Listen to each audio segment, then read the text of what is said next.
Ok, bueno, yo quería comenzar con esta recordatorio de uno de los museos emblemáticos del mundo, del Louvre, y que pensáramos, por ejemplo, que desde la Guerra Mundial el Louvre no había cerrado sus puertas al público. Esta es la primera vez desde ese momento en el que este museo paradigmático de la construcción museográfica ha cerrado sus puertas al público totalmente, sin que aún sepan para cuándo van a reabrir sus puertas ni en qué condiciones va a ocurrir esta reapertura. Pensemos, por ejemplo, en estas galeras del muy temprano Louvre, que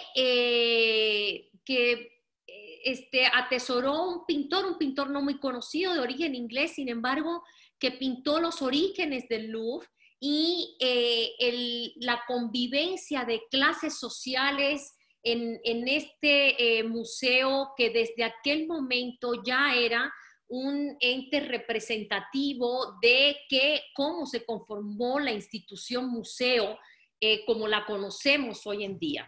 Es decir, a partir de una serie de colecciones se construyó este museo y desde tempranas fechas el Louvre tuvo la particularidad de abrir absolutamente a todas las clases sociales y de que se compartieran en ella sin importar la procedencia social, económica, política, pero que se compartiera el derecho a la cultura, el derecho al disfrute del arte, el derecho a analizar la representación artística. Entonces, yo quería un poquito que pensáramos en estos orígenes, porque en estos momentos y debido a la crisis que estamos viviendo, es importante que podamos regresar a los orígenes, a cómo fue que se construyeron los museos, qué sentido tenían los museos, cómo eran sus economías, de quién dependían los museos, ¿no? Y creo que estas son de las imágenes más impactantes de orígenes de museos. Esta es otra imagen un poquito más referida a cómo se daban clases en esos momentos en el Louvre. O sea, ya desde entonces los museos también eran centros de educación y de formación. Y bueno, desde ahí no voy a hacer todo un trance y todo un paso por las instituciones museísticas. Sin embargo, yo creo que es importante pensar en que surgieron museos de ciencias naturales, que en un inicio muchos museos tendían a relacionar colecciones de distinta índole. Incluso hoy en día se conservan colecciones que conviven de distinta índole. Sin embargo, con el paso del tiempo y con la llegada de la modernidad, el museo como institución se va especializando. Y entonces nacen el Museo de Historia Natural como una entidad, el Museo de Arte como otra entidad, el Museo de Ciencias como otra entidad. Recientemente han aparecido los trascendentales museos tecnológicos, entre otra mucha variedad de museos. Aquí, por ejemplo, yo quería hacer un énfasis en el papel que ha ocupado el MoMA en el desarrollo de la institución museística, porque ese MoMA que hemos conocido en los últimos 40 años no fue el MoMA de los inicios. O sea, el MoMA de los inicios fue un museo muy simple, muy sencillo, que se dedicó a exhibir a los artistas norteamericanos que estaban en ese momento haciendo una construcción de sus discursos artísticos, y que tuvo a una mente brillante como fue Alfred Barr, que se dio a la tarea de salir por todo el mundo a coleccionar los modernismos o las vanguardias. Y de ahí que hoy en día el MoMA tenga estas grandes colecciones que atesora en sus salas permanentes. Otro de los grandes museos del mundo es el Pompidou, por obvias razones y por el tema central que nos ocupa hoy. Yo estoy derivando hacia los museos especializados en arte moderno y contemporáneo. En el caso anterior puse el del Museo del MoMA. Yo creo que hay que hacer una diferencia entre estas dos instituciones magnas de la construcción museográfica, ¿no?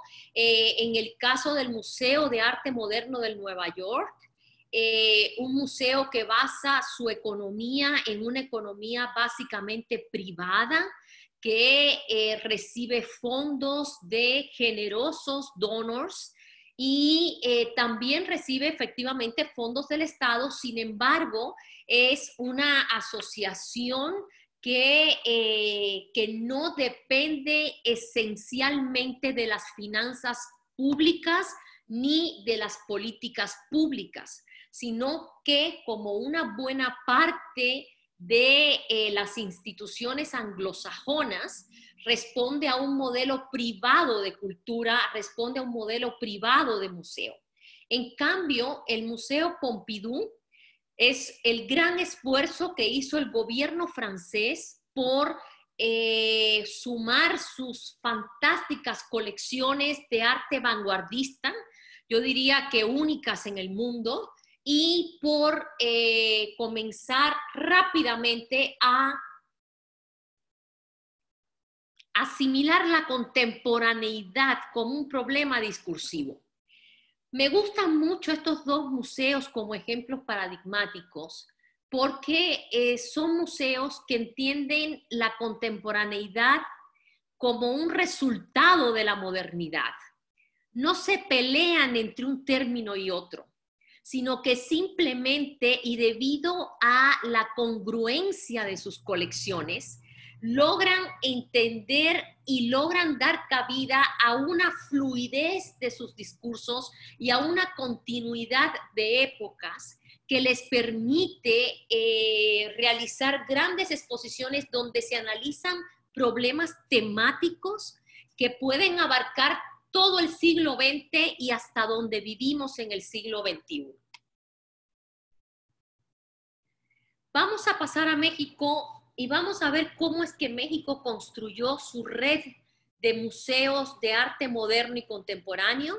Como ustedes saben, este famoso Museo de Arte Moderno que atesora las colecciones de arte moderno del país, muy centralizado, como sabemos que es el modelo de los museos en México.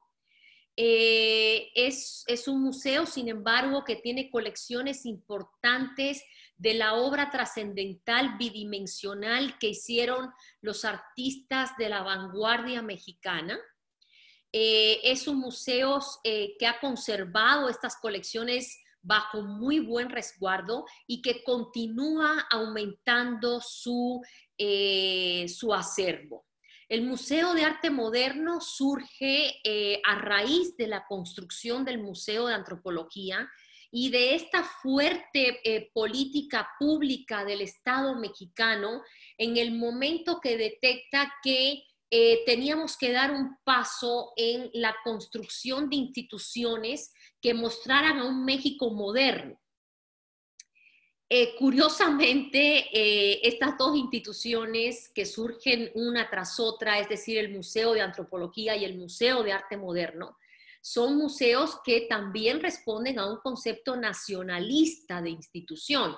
Es decir, son dos instituciones que querían dar esta visión grandilocuente del México productivista, del México que encuentra un crecimiento económico en su momento, del México entonces que decide hacer todas sus colecciones antropológicas y construir el museo, lo que es hoy en día el fantástico Museo de Antropología, único en el mundo por su naturaleza, y atrás de eso dice, bueno, las vanguardias mexicanas, especialmente el muralismo mexicano, es trascendental y por tanto tenemos que hacer la construcción de un museo de arte moderno que le encuentre a nuestro público ese otro gran momento de la nación que está representado a través de estos movimientos vanguardistas.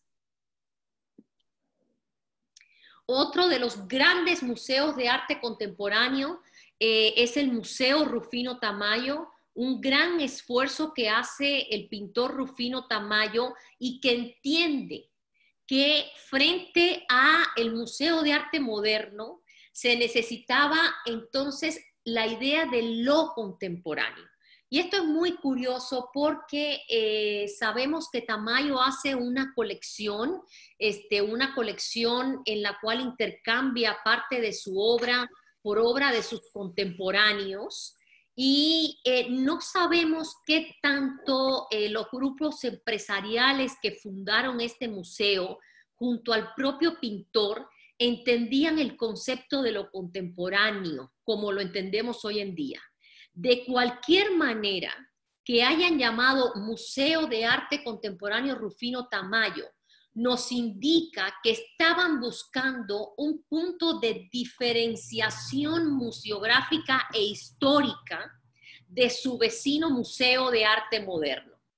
El Museo Rufino Tamayo es uno de los museos más bonitos que tiene nuestro país, en su arquitectura, pero también en su relación con el bosque de Chapultepec, y es un museo que ha logrado mantener una coherencia en la construcción de discursos. Por momento es un museo que ha sido mucho más abierto, mucho más atrevido en sus propuestas, ha dado espacio a la construcción de producciones artísticas contemporáneas. En otras el museo ha sido más productor de grandes blockbusters. En otros momentos ha sido un museo, yo diría recientemente, que ha generado sus propios proyectos curatoriales internacionales y sigue manteniendo una postura importante como museo. El museo yo creo que es trascendental para nosotros como regiomontanos entender que el Museo de Arte Contemporáneo Rufino Tamayo por más de 20 años ha sido un partner trascendental para el Museo Marco de Monterrey. Y por último, yo quería traer este edificio que seguramente ustedes lo ubican. Se trata del nuevo Museo Universitario de Arte Contemporáneo, junto con Jumex, los dos museos más jóvenes de la Ciudad de México, probablemente del país, que se ha convertido, sin embargo, en una fuente importante de investigación. Es decir, el MUAC, a diferencia de otros museos, ha dado un papel importante a sus pares en América Latina y ha dado un lugar a la investigación del arte contemporáneo en la región. Ha arriesgado procesos de investigación, tiene un centro de documentación ya muy valioso, y se ha dedicado a hacer una colección de arte contemporánea que vimos al momento de inaugurarse el museo. Sin embargo, entiendo que ha estado creciendo constantemente y de una forma muy orgánica, siguiendo la carrera artística de cada uno de los creadores mexicanos. así como de algunos de los artistas que han estado trabajando con el museo en este periodo.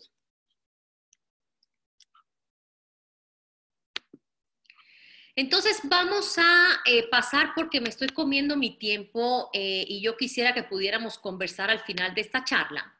Vamos a pasar entonces a regresar al tema que yo les proponía al principio, de pensar en el cierre del Louvre. Desde la Guerra Mundial, por primera vez es que el Louvre cierra las puertas al público.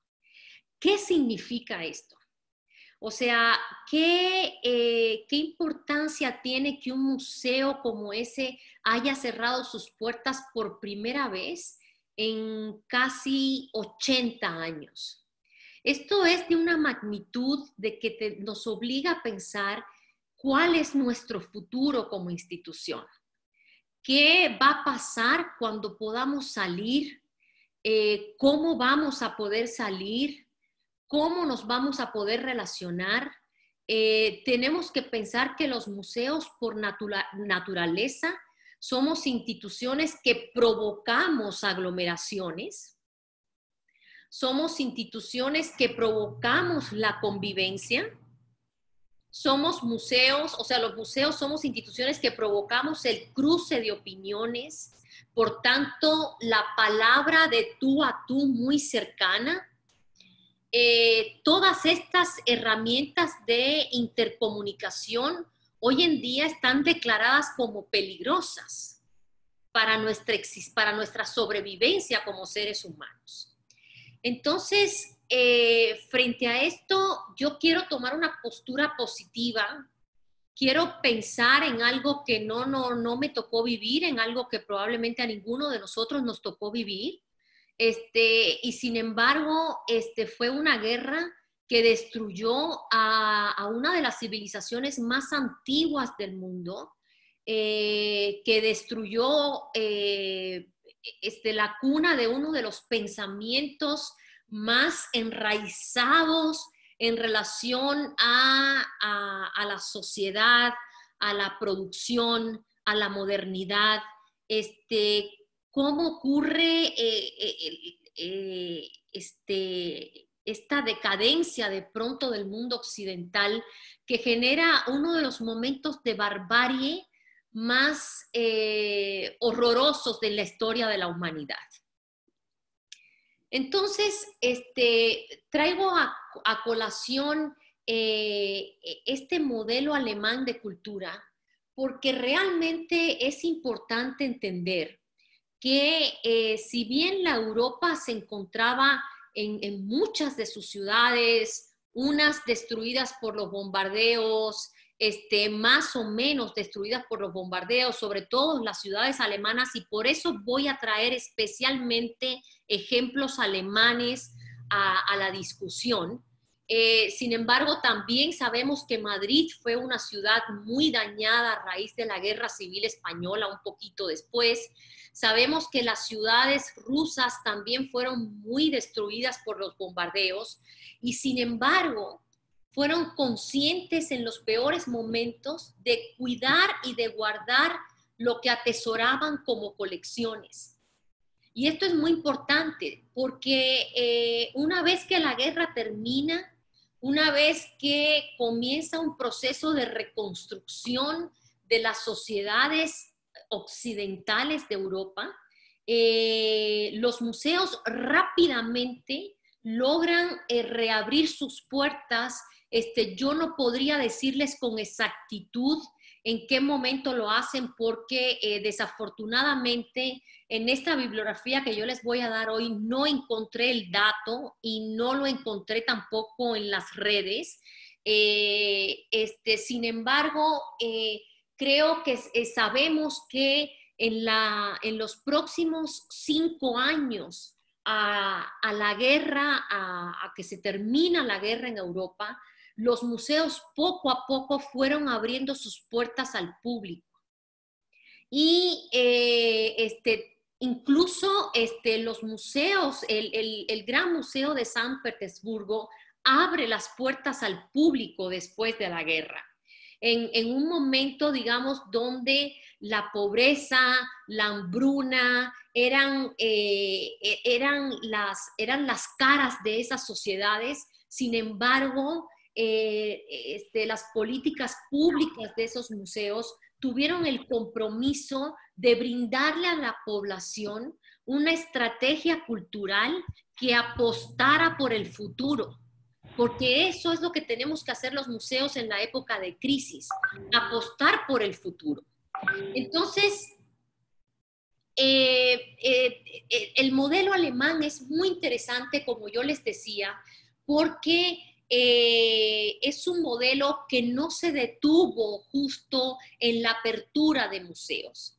Es un modelo que entendió que habían incurrido en la barbarie y que por tanto tenían que reeducar a su población a través de distintas herramientas culturales. Así es que el gobierno alemán se dio a la tarea de establecer una serie de políticas públicas que no se detuvieron y que hoy en día no se detienen. Ustedes habrán escuchado recientemente las declaraciones de Angela Merkel, en la cual dedica una partida trascendental para la sobrevivencia de las instituciones culturales, del arte y de los artistas. Es el único país en el mundo que en esta circunstancia del coronavirus ha salido a destinar una partida amplia, generosa y notoria para el arte, la cultura y las instituciones. Eso nos habla de un modelo cultural comprometido, de un mensaje que no han olvidado y de unas políticas, insisto, que entienden cuál es el papel del arte en la sociedad, pero sobre todo en la reconstrucción de una sociedad que está en crisis. Hacia el año 1955, en una de las regiones más dañadas de Alemania, en la ciudad de Kassel, frontera con Suiza, el gobierno alemán, junto con el representante del gobierno local de esta área de Alemania, deciden abrir un proyecto titulado Documenta de Kassel, Documenta con D chica. Esta Documenta, que comenzó siendo un proyecto relativamente modesto, un proyecto que en un principio y por el tipo de obra que mostraba, se limitaba a un edificio. Sin embargo, la primera versión, como yo les decía, ocurrió en el año 1955 y lo que ocurre allí es que se da un grito curatorial del organizador de esta Documenta en contra del nacionalfascismo y acuden a este llamado de exposiciones artistas de toda la vanguardia europea, entre ellos Picasso, de Kooning, todos los artistas que habían estado al tanto de la guerra en el periodo de la posguerra y que conformaban lo que todavía en ese momento eran las vanguardias, ¿no? Y se hace una primera gran exposición muy circunscrita a los discursos artísticos europeos. Sin embargo, establecen un modelo de exposición. Este modelo de exposición ocurre, como ustedes saben, cada 5 años y nunca ha dejado de ocurrir, primero que todo. Está muy bien financiado por el gobierno alemán, por el gobierno de la municipalidad y también por un grupo de empresarios que están comprometidos con la cultura como una visión de la sociedad a futuro. Con el tiempo, la Documenta se ha convertido en un arrojo de fuentes de ingresos para Kassel. es decir, es un momento de arrojo económico para esta población, pero todos los que hemos visitado Kassel sabemos que es una ciudad muy pequeña, con una universidad, una zona de lagos, tiene un museo interesante y es una ciudad que se siente orgullosa de haberse reconstruido después de la Segunda Guerra Mundial y de ostentar uno de los proyectos más trascendentales de arte contemporáneo en el mundo, que es esta documenta. Yo no quisiera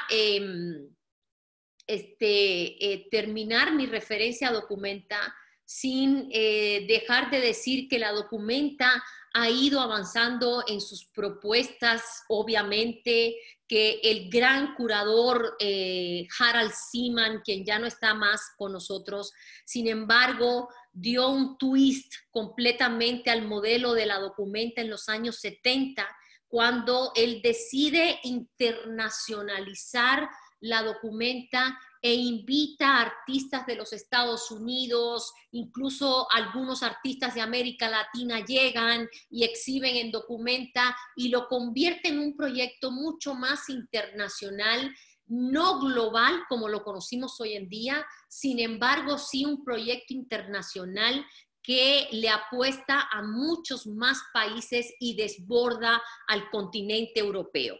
Recientemente, como muchos sabemos, la documenta se ha desplazado hacia todos los países del mundo. Esto que ustedes pueden ver aquí atrás es el Partenón de la artista argentina Marta Minujín y documenta, exhibe lo más trascendental de los discursos artísticos en el mundo, no importa de dónde ellos vengan. Generalmente en documenta podemos entrar en contacto con artistas de Asia, de África, de Oceanía, de América, obviamente. Muchos artistas mexicanos están cada día más presentes en documenta. Yo haría puntual referencia a las participaciones que tuvieron recientemente Francis Salis, Pedro Reyes, Mario García Torres, en alguna documenta anterior el artista Gabriel Orozco y también hace muy poco participó un joven mexicano que les voy a pasar inmediatamente. Vean aquí los interiores de algunos de los espacios en documenta.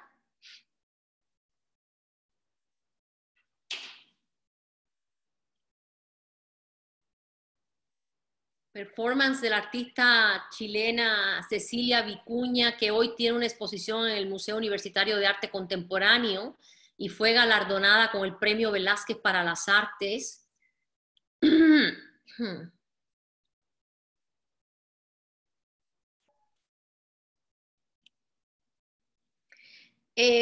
A ver, perdónenme, es que ahorita voy a regresar al anterior, sin embargo, aquí a la derecha les quería mostrar también la participación de un joven artista mexicano, de Antonio Vega Macotela, que participó en la última documenta de Kassel. Pero me voy a regresar aquí. Documenta ha tomado acciones tan transgresoras como esta última, que fue desplazar territorialmente la documenta hacia Atenas, en un momento en el que la comunidad económica europea se debatía si expulsar o no a Grecia de la comunidad debido al modelo económico que defendían y también debido a la fuerte crisis que estaba expulsando a un gran número de su población del territorio. Y sin embargo, esta documenta financiada por el gobierno alemán tuvo el atrevimiento de desplazar sus finanzas hacia Atenas y con una buena parte de esas finanzas públicas alemanas financiar una gran exposición de arte en Grecia, uno de los países que sufrió en su momento más de la crisis económica europea.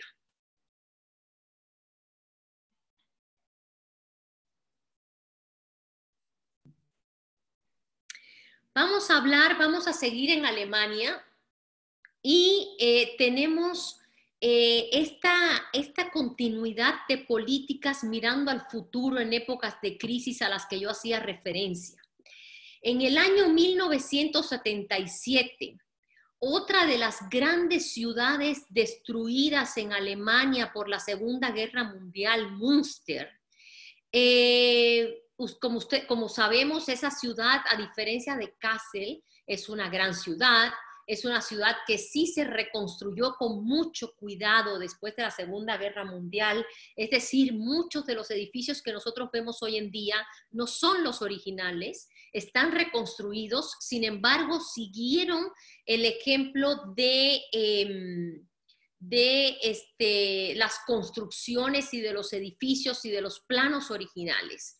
Pero lo que es interesante aquí es que surge este nuevo proyecto que decide también alimentar esta visión a futuro y que nace de un enfrentamiento entre un proyecto artístico y el público, o sea, un público que no está conforme con una escultura que se ubica en un espacio público y sin embargo la comunidad y los especialistas en arte logran llegar a debates, a discusiones, generan toda una fuente de conferencias especializadas, pero otras más abiertas al público de la ciudad, para hacer conscientes al público de la trascendencia que tiene la escultura en el espacio público y los nuevos discursos artísticos. El Sculpture Project de Münster ocurre cada 10 años. Los alemanes son muy cuidadosos de sus finanzas públicas. Ellos tienden a generar puentes mucho más largos, metas más largas para reabastecerse financieramente, lo cual me parece muy bien. Y claro, yo estoy presentando proyectos que ocurren dentro de museos, en el espacio público, en otros espacios, pero que no son meramente museos, sino que son otras instituciones que han nacido después de los museos y que nos describen un poco cuál es el siglo XXI que nosotros, donde estamos parados ahorita y cómo vamos a poder responder frente a la crisis que estamos. Este proyecto de Münster, la ciudad la ha defendido y hoy en día también la hacen suya con mucho orgullo. Ustedes pueden ver aquí un mapa y estos círculos rojos se tratan de proyectos que son realizados en distintos lugares de la ciudad. Luego tenemos museos que también se convierten durante esta época en hoster el proyecto escultural de Münster. Y creo que hay un dato curioso aquí. El nivel de compromiso que ha llegado a adquirir Münster con este proyecto es tal que una vez que termina el Sculpture Project, la ciudad compra una parte importante de las esculturas que se llevaron a cabo. Entonces las guardan y van generando una colección de arte que usted puede hoy en día ir y observar ubicadas en el espacio público. Por ejemplo, tenemos esta pieza que es muy hermosa de Oldenburg. Está ubicada en uno de los jardines de Münster. Tenemos esta obra de Michael Dean, que fue de la más reciente Sculpture Project. Estaba dentro de este museo, como ustedes pueden observar. Tenemos este monumento, esta piedra de Lara Favaretto. Y así vamos a ir viendo toda una serie de esculturas. Muchas de ellas se quedan ubicadas en Münster, otras no. Pero yo debo decirles que en la ciudad ustedes pueden llegar y ven obras de los hermanos Kabakov, pueden ver obras de de Smithson, pueden ver obras de este gran artista cubano-americano que está viviendo hoy en día en México, de Jorge Pardo. En fin, creo que se puede ver una serie de imágenes. Voy a ver si logro parar Stop Share. Ok, ya regresé, ¿verdad? Sí. Genial. Entonces, creo que yo les he ido mostrando modelos institucionales de cultura, más que de museos en sí mismo, que han ido sobreviviendo a las épocas de crisis, pero más allá de sobrevivir, creo que lo trascendental es que han mirado a futuro a cómo reconstruir el tejido social y a confiar en las instituciones culturales, dentro de ellas a las instituciones museísticas, como trascendentales para podernos reconstruir como sociedad después de un momento de crisis como el que vivimos. Es también trascendental decir que en nuestro contexto en México, donde las finanzas públicas apoyan fuertes sumas a los museos, va a ser trascendental el papel que ocupen nuestros gobiernos y cómo les vamos a exigir nosotros a nuestros gobiernos que sigan cumpliendo con nuestros museos, porque tenemos que sentirnos como ciudadanos responsables de que nuestras instituciones no cierren y de que generemos estrategias para sobrevivir.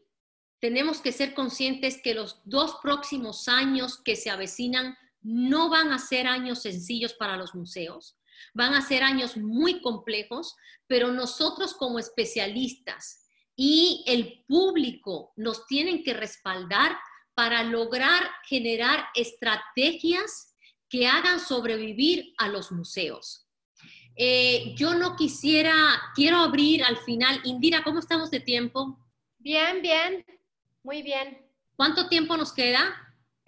Pues 15 minutos, 10, 15. Bueno, yo no quisiera terminar mi participación, quiero abrir 15 minutos a las preguntas y respuestas, pero quiero antes de terminar, a ver, espérame, porque me cerré y no puse, quiero hablar de la bibliografía que les voy a recomendar, que me parece importante para todos. Primero que todo, tengo en mis manos este libro que les recomiendo a todos que se llama Reinventing the Museum. La bibliografía se las voy a mandar toda con Indira. Déjenme ver, no quiero perder tiempo ahora entrando aquí para compartir mi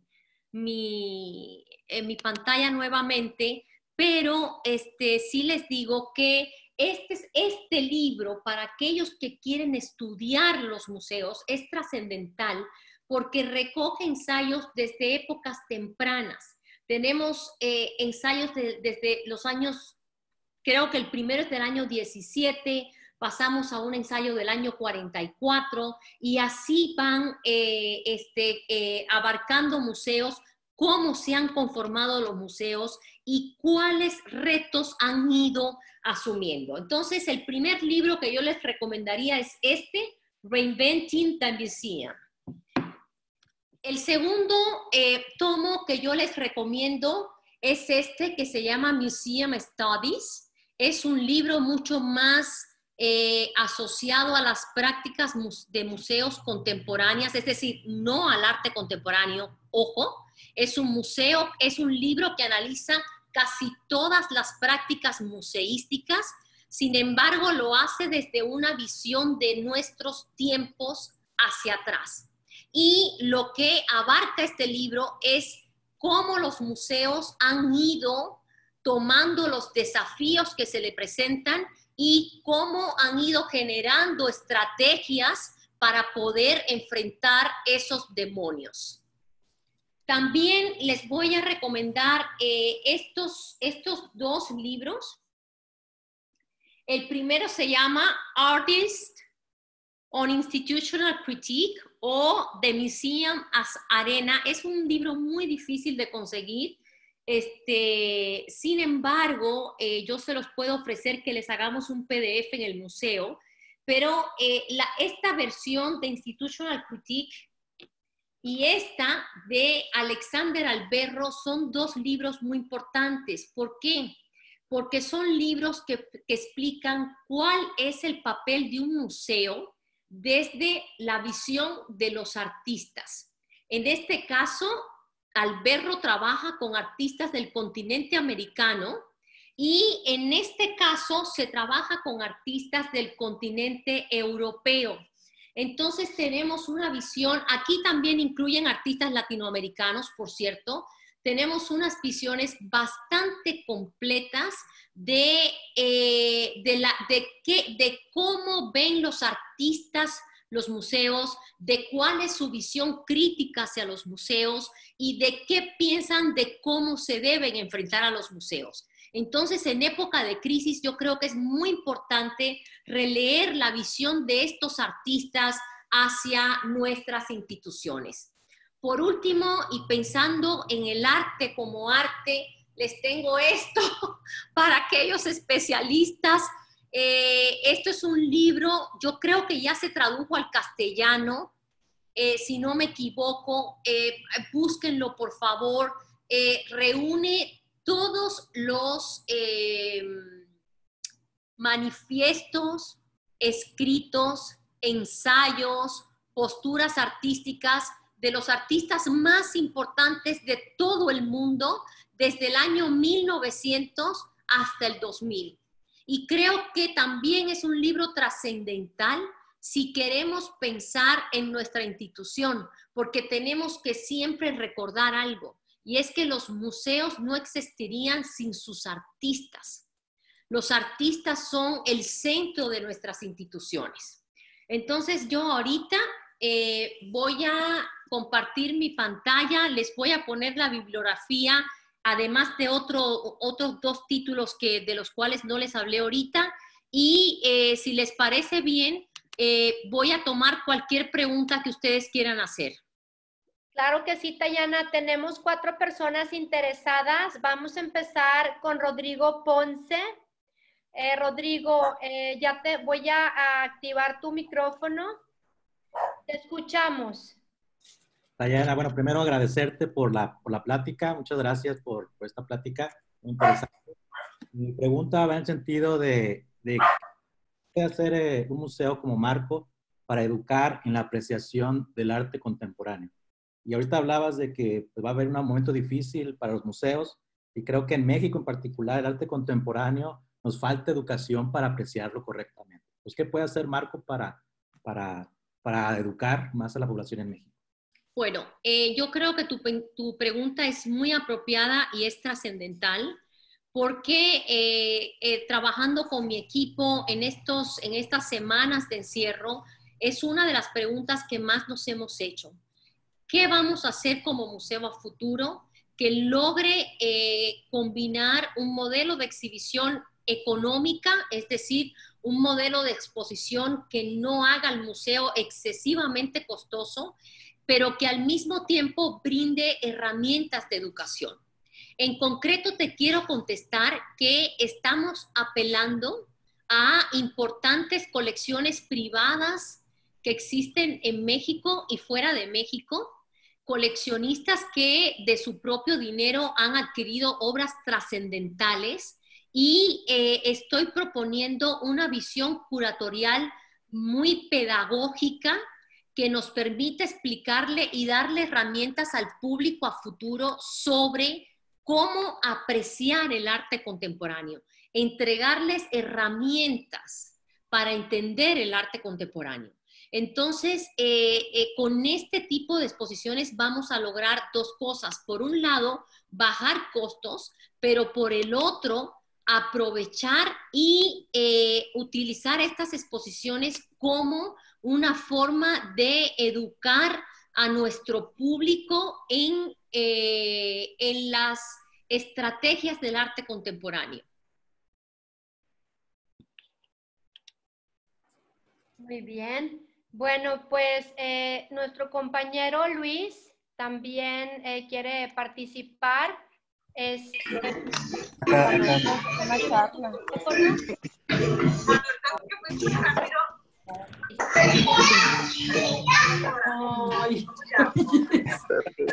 Hola, Te escuchamos. muchas gracias. Diana, A ver, permíteme. Permíteme, Luis, es Me que... hace que sí, pero no tiene que ver. Mira, aquí sí. Mira. André, ¿estás viendo? Voy a silenciar los chicos para poder escuchar a Luis. ahí estoy. Muchas gracias.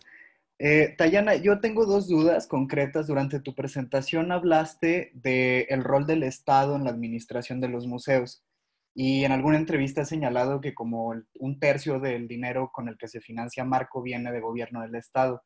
¿Cuál es la posición actual o conoces cuál es la posición actual del gobierno en este tiempo de crisis respecto al financiamiento de Marco?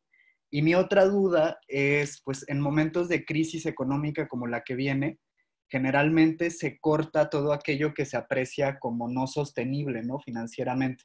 En ese sentido, ¿Marco hoy logra salir tablas en sus gastos o cuál es su posición financiera?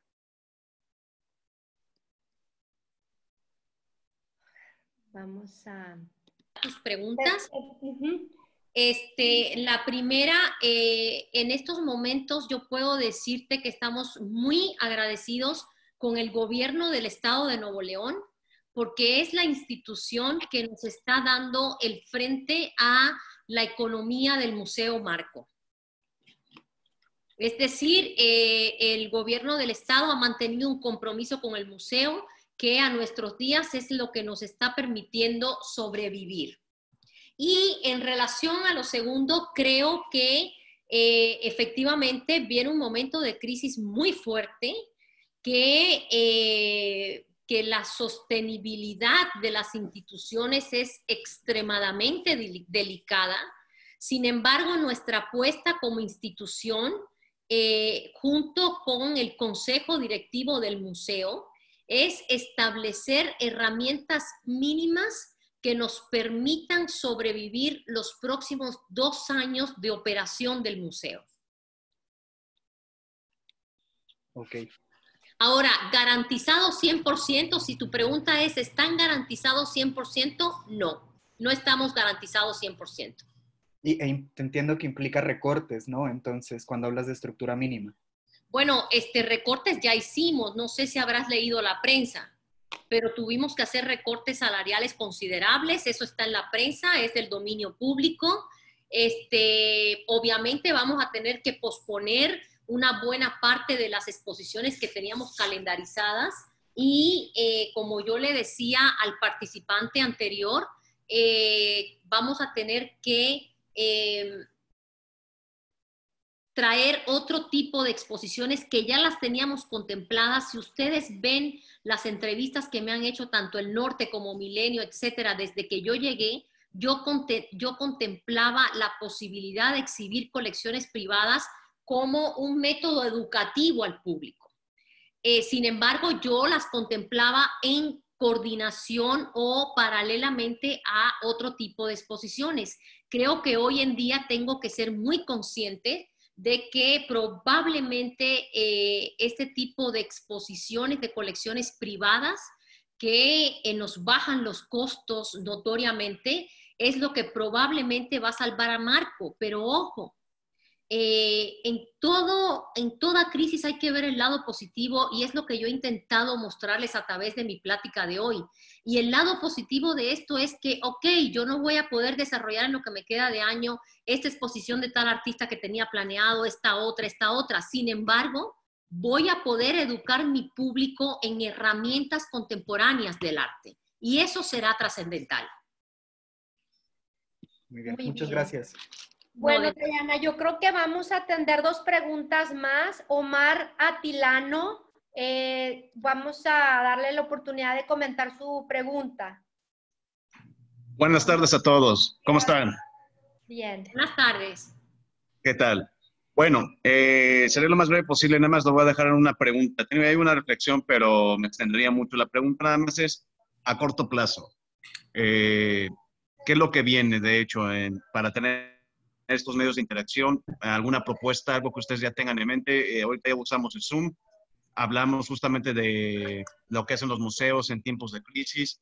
Más adelante, ¿qué vendría? Digo, estamos limitados por obvias razones, pero me estoy enfocando prácticamente en unas semanas o quizá en unos meses, por decirlo así. ¿Qué es lo que tiene Marco en mente, de hecho, para seguir justamente aquí interactuando? Mira, en concreto tenemos la exhibición de Melanie Smith, como tú sabes, hasta finales de septiembre. Yo les tengo que ser muy honesta a todos. Mi perspectiva, como una persona consciente de la época que estamos viviendo, es que como institución no vamos a poder abrir al público hasta 1 de agosto. O sea, si tomamos en cuenta que hoy inició la fase 3 de la epidemia en México, de las consecuencias que esta fase 3 puede traer a nuestra población, si tomamos en cuenta las consecuencias económicas que esto va a acarrear, ustedes habrán notado hoy las noticias de Banxico en relación a la economía, pero también cómo muchos están analizando ya un punto de decrecimiento del 6. Yo diría que el museo va a estar en una situación muy delicada, pero muy, muy delicada. Sin embargo, también tenemos que tomar otros factores en cuenta que yo les decía al principio de esta plática. Y es que los museos somos instituciones que provocamos la convivencia. Y la convivencia como la teníamos entendida hasta hace poco no la vamos a poder tener en mucho tiempo. Tenemos que ser conscientes de que no nos vamos a poder reunir en grandes grupos, que la pachanga como la teníamos entendida yo creo que medio que se nos acabó. Yo pienso también que sin embargo Marco, en el momento en que las autoridades nos los permitan, tiene que reabrir. ¿Y cómo tiene que reabrir, Marco? ¿Tiene que reabrir con citas por internet? Tendremos que hacer citas, grupos de 20 personas. Sin embargo, ¿qué va a ganar nuestro público? Pues que van a entrar al museo con una visita guiada. ¿Y por qué guiada? Porque no puedo tener más de 20 personas en la sala por la dimensión que tengo. Porque tenemos que guardar cuando menos 2 metros de distancia entre uno y otro. Porque tengo que ahorrar en el sistema de seguridad. Entonces, por toda una serie de cosas, creo que el público, y eso es muy importante y es algo que me viene constantemente a la mente, nos habíamos acostumbrado mucho de que el arte estaba relacionado al espectáculo. Y yo creo que vamos a regresar a lo fundacional en el arte. Vamos a generar más herramientas capaces de acercarnos al arte como un proceso de entendimiento estético, pero también como un proceso de conciencia social, de la pedagogía del mismo, ¿no? Y esta es la oportunidad que nos está brindando en estos momentos esta crisis. Aprendamos algo de ella. De pronto yo tengo ahorita aquí, por lo que veo, 94 participantes, pues imagínense que si hacen una cita en línea, van a poder entrar en grupos de a lo mejor, no sé bien si van a entrar de 10 en 10 cada media hora o cómo le vamos a hacer. Esto lo voy a tener que analizar muy bien con las autoridades sanitarias, pero nosotros estamos listos para reabrir en el momento que nos los indiquen con este tipo de propuestas. Es decir, muy pequeños grupos de 10 en 10, manteniendo la distancia adecuada, con guías en la exposición que además los van a cuidar como seres humanos para que alguien no se entretenga y se acerque al otro de más. Tendrán que acceder con mascarillas. Otra cosa que estoy haciendo como directora de museo es siguiendo constantemente qué está ocurriendo en China. Y me explico por qué. Porque China fue el primer país en sufrir la pandemia. y están reabriendo las clases, incluso ya en los colegios para los niños. Ahora, ustedes podrán ver cómo están reabriendo las clases para los colegios para niños. Es una cosa como de ciencia ficción. Y ya abrieron galerías privadas, entrando uno a uno. Sin embargo, con sus mascarillas, con sus guantes, le toman la temperatura, o sea, tienen toda una serie de medidas. Abrieron galerías privadas, pero los museos no han abierto todavía en China y miren el tiempo que ya pasó. Es cierto. Gracias, Tayana. Pues ya por el tiempo vamos a dar oportunidad a una última pregunta. Denise, adelante.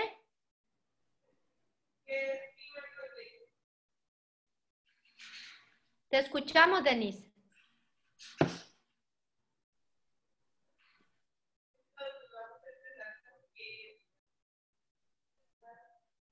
Creo que no se escucha muy bien.